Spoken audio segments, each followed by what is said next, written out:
Família, muita gente tá me perguntando como é que eu fiz pra pôr um som de carro dentro de casa. E como que eu fiz pra o som da televisão sair no som também. Vou explicar a vocês agora como é que faz. Você precisa só de um rádio de carro, de uma fonte e dos módulos. Vou explicar a vocês lá do começo, tá bom? E da televisão pra jogar aqui pro som. Vou pôr uma música aqui, ó. Vamos pôr aí. Vou pôr aqui já salvo. MTG, tá ligado? MTG é doido. As músicas só putaria já, gente. Aí vocês vão vir aqui. Vai ligar tudo os modos, gente. Pega a visão. Ó, tudo indo ligando já lá. Ó. Ligou. Você vai lá e põe uma música. Vamos pôr essa aqui que não tem muito palavrão.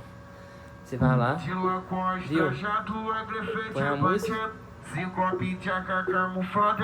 Aí tem, gente. Eu pus isso aqui, ó. Pra dar luz, ó. Viu? Fica até bonitinho o som. Vai lá, vocês verem.